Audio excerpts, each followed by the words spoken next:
ভাই নির্বাচিত হলে আমাদের জঙ্গলবাড়ি কি কি উন্নয়ন করবেন? আরে ভাই, আমি তো আপনাদেরই ছেলে। কি ভাই? আমি কি 80 মিলিয়নের মানুষ না? তা আমি তো ভাই ছোটবেলা থেকে এইখানে পুরাবাড়ি, জঙ্গলবাড়ি, আপনাদের এই পাশে যা কিছু আছে সবই তো আমি ছোটবেলা থেকে চলাফেরা এখানে। বিসমিল্লাহির রহমানির রহিম। أفحسبتم أنما خلقناكم عبثا وأنكم إلينا لا ترجعون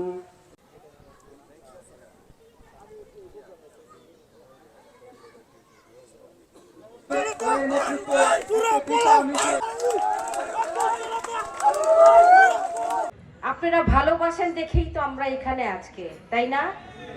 ভালোবাসাটাই তো আমাদের বড়, তাই না? এই ভালোবাসা না থাকলে আমার কোনো দরকার নেই রাজনীতি করার।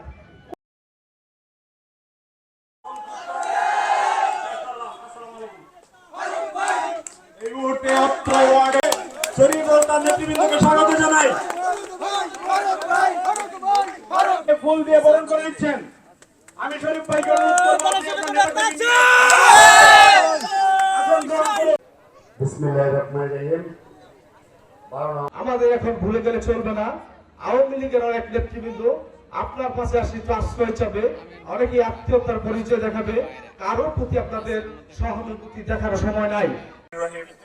আগামী রাষ্ট্রনায়ক জনাব তারেক রহমান কর্তৃক ঘোষিত রাষ্ট্র সংস্কারের 31 দফা বাস্তবায়ন শীর্ষক আজকের এই আলোচনা সভায় ওনার যে অসমাপ্ত কাজগুলি আছে আমি ওনাকে বলেছি এবং উনিও আপনাদের কাছে বলবে এই সমস্ত কাজগুলি উনি সম্পাদন করব। আমি আর বিশেষ কিছু বলতে চাই না। আদানের জনাব হাসিনা হক লীরা ভাবি এবং উপস্থিত প্রিয় নেতৃবৃন্দ সবাইকে জানাই আমার সালাম। আসসালামু আলাইকুম। বিগত ফ্যাসিস্ট হাসিনা পালানোর আগে একটি বক্তব্য অত্যন্ত ভাইরাল হয়েছিল শেখ মুজিবুর রহমানের। আমি সেটি একটু বলতে চাই। উনি বলছিলেন, মুক্তিযুদ্ধের প্রেক্ষাপটে উনি বলেছিলেন যে তোমরা রিয়েলিটি মাইনে নাও। আমি শুধু এটুই বলতে চাই যে আপনারা রিয়েলিটি মাইনে নেন। ফারুক ভাই হবে আমাদের আগামী দিনের ধানের শীষের কান্ডারি, উনি হবেন আমাদের এমপি। আমি ওনাকে আহ্বান জানাবো ফুলবাড়িয়া উপজেলার উনি যদি এমপি নির্বাচিত হতে পারেন তাহলে আমাদের জঙ্গলবাড়িকে নিয়ে ওনার কি উন্নয়ন পরিকল্পনা সেই বিষয়ে উনি বক্তব্য রাখবেন। এই আহ্বান রেখে আমি আমার সংক্ষিপ্ত বক্তব্য শেষ করছি। আসসালামু আলাইকুম। এটা আমরা কোনো মতেই মানব না। আমরা যাকে পেয়েছি তার নেতৃত্বে আমরা ফুলবাড়িয়া বিএনপি এবং যারা বিএনপি করি অবশ্যই আমরা সবাই ফারুক ভাইয়ের নেতৃত্বে। সংগ্রামী নেতৃবৃন্দ, আসসালামু আলাইকুম। মানুষের বিপদে পাশে দাঁড়াতে জানে। এরা যদি ক্ষমতা আসে দেশ সামনের দিকে এগিয়ে যাবে, দেশের মঙ্গল হবে, জনগণের মঙ্গল হবে। এই কথাটা আপনারা অবশ্যই মনে রাখবেন।